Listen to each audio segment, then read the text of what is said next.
সুপ্রিয় দর্শক, আজকে আমি আবারও একটা নতুন পর্বে আপনাদেরকে স্বাগত জানাচ্ছি Muaz and moms cooking channel থেকে। আসসালামু আলাইকুম। আশা করছি কাছে দূরে দেশ এবং দেশের বাইরে যে যেখানে আছেন সবাই অনেক ভালো আছেন, সুস্থ আছেন। পবিত্র ঈদের আগাম শুভেচ্ছা জানাচ্ছি। ঈদ মোবারক। আর আমি বলছি পাঁচবিবি থেকে জাকিয়া সুলতানা। আজকে আমি খুবই সুন্দর আপনাদের সঙ্গে একটি স্ন্যাক্স আইটেম শেয়ার করব। এটা খেতে এতটাই মজার, আর প্রত্যেক বাড়িতে নিশ্চয়ই আলু পছন্দ করে এমন বাচ্চার অভাব নেই। তো আলু দিয়েই আজকে খুবই সুন্দর একটা স্ন্যাক্স তৈরি করে আপনাদেরকে দেখাবো, যেটার স্বাদ গুণ একেবারে অনবদ্য। তো দেখতে পাচ্ছেন আমি এখানে 4-5টার মতো আলু ছিলে নিয়েছি, একটু বড় সাইজের আলু। মাঝখান থেকে এইভাবে একটা চামচের সাহায্যে গর্ত তৈরি করে নিচ্ছি। একটু সাবধানে করতে হবে, এটা আস্ত আলুর গর্ত তৈরি করে নিচ্ছি। আস্ত আলুটা প্রবলেম হলেও অনেকের কাছে হতে পারে, তবে একটু ছোট সাইজের চামচ দিয়ে এটা কিন্তু একটু আস্তে ধীরে খুব সুন্দর করে তৈরি করে নেওয়া যায়। খুব বেশি প্যারা কিন্তু নেই। দেখতেই পাচ্ছেন আমি খুব সহজেই কত দ্রুত সময়ের মধ্যে গর্তটা তৈরি করে নিচ্ছি। এইরকম একটা গর্ত হবে, চারপাশ থেকে একটু সুন্দর করে গর্তটা করলেই ব্যাস হয়ে গেল। খুবই অল্প সময়ের মধ্যে হয়। আর এরকম করে আমি আস্ত আলুর 3টা তৈরি করে নিয়েছি এবং মাঝখান থেকে ফালি দিয়ে নিচ্ছি। এরকম করেও কিন্তু তৈরি করা যায়, সেটাও দেখিয়ে দিচ্ছি। এটার গর্তটা তৈরি করতে আবার খুব সহজ হয়, আলু ভেঙে যাওয়ার কোনো ভয় থাকে না, খুবই দ্রুত হয়। আপনারা চাইলে আলুর মধ্যে অর্ধেক করে নিয়ে ফালি দিয়ে এরকম করেই করে নিতে পারেন, এক্ষেত্রে আরও বেশি ভালো হবে। তো একইভাবে আমি সবগুলো এরকম করে একটা পকেট বা গর্ত যেটাই বলেন তৈরি করে নিচ্ছে আলুর মধ্যে। আর সবগুলো তৈরি করে নিয়েছি। আর এই যে আলুর শ্বাসগুলো থাকলো, এগুলো ছোট ছোট করে কেটে নিব। সেখান থেকে কিছুটা পরিমাণ আলু নিয়েছি আর আলুগুলো পানিতে ভিজিয়ে রেখেছি।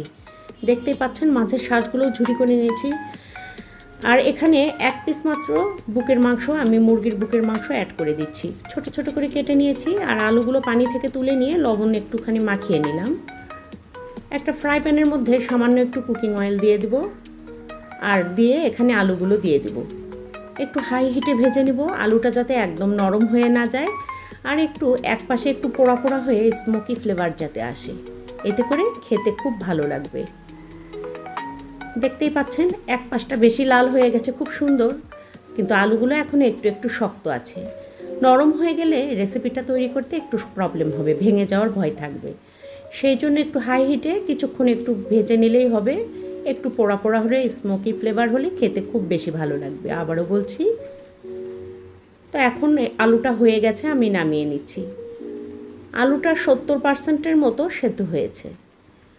ওই তেলেই আমি সামান্য রসুন কুচি দিয়ে দিলাম, সামান্য পেঁয়াজ কুচি দেবো এর সঙ্গে। রসুন পেঁয়াজটা দিয়ে আদা থেতো সামান্য একটু দিয়েছি, খুবই অল্প পরিমাণ আদা থেতো করে নিয়ে দিয়েছি, ওই 1 ইঞ্চি পরিমাণ হবে। একটু গোটা জিরা ফোড়নের জন্য দিয়ে দিলাম। আর এখন মুরগির মাংসটা মিশিয়ে দিচ্ছি ছোট করে কেটে রাখা, তার সঙ্গে একটুখানি টমেটো দিয়ে দিয়েছি, খুবই ছোট আকারের একটা। একটু কাঁচামরিচ কুচি দিয়েছি, মটরশুঁটি দিয়েছি এর সঙ্গে, সামান্য ফ্রোজেন মটরশুঁটি। আপনারা চাইলে অন্য যে কোনো সবজি দিয়ে তৈরি করে নিতে পারেন। যদি আপনারা নিরামিষভোজী হন তাহলে মুরগির মাংসটা স্কিপ করতে পারেন। চাইলে এটাতে ডিম অথবা চিংড়ি মাছ দিয়েও তৈরি করে নিতে পারেন, অনেক রকম অপশন আছে, বিফ দিয়েও করে নিতে পারেন। তো একটুখানি সয়া সস দিয়েছি, আলু কুচি দিয়েছি, একটুখানি গাজর কুচি দিয়েছি। আলু কিন্তু এক্সট্রা করে কুচি করতে হয়নি, ওই যে দেখালাম মাঝখান থেকে যে আলুটা বের হলো সেগুলোই একটু ছোট করে নিয়েছি আর কি। ঢাকা চাপা দিয়ে সুন্দর করে একটু ভাজা ভাজা করে নিচ্ছি, চিকেনটা যাতে খুব সুন্দর হয়ে সেদ্ধ হয়। ঝাল লবণটা আন্দাজ মতো দিয়ে দিবেন, বাড়তি কোনো প্যারা নেই। বেশ ভাজিটা হয়ে গেছে, সুন্দর করে নামিয়ে নিয়েছি। আর আলুটাও এইরকম সুন্দর করে হালকা করে ভেজে নিয়েছি। এখন 1 কাপ চালের গুঁড়া দিয়ে দিলাম, সামান্য একটু এখানে ময়দা দিয়েছি, তার সঙ্গে সামান্য জিরা ভাজা দিয়েছি, আর একটুখানি আস্ত জিরা লবণ দিয়েছি। তার সঙ্গে আরও একটুখানি গুঁড়ামরিচ দিয়ে দেব। একটু পানি দিয়ে, পরিমাণ মতো পানি দিয়ে খুব সুন্দরভাবে একটা বেটার তৈরি করে নিলাম। আর এই যে আলুটা দেখতে পাচ্ছেন, এই খোলার মধ্যে এখন পুরটা দিয়ে দিচ্ছি। মুরগির মাংসের যে সবজি দিয়ে পুরটা তৈরি করে রাখলাম সেই পুরটা দিয়ে দিচ্ছি। এটা যে তৈরি করা এত সহজ আর এত ইউনিক একটা নাস্তা, এটা বাচ্চাদের টিফিনে দিলে টিফিন বক্স কিন্তু খালি আসবে না, বাচ্চারা পেট ভরে খেয়ে নেবে আর খুব সুন্দর পেটও ভরে, পুষ্টিগুণ তো আছেই। সব কয়টা খোলার মধ্যেই আমি খুব সুন্দর করে পুরটা ভরিয়ে দিলাম।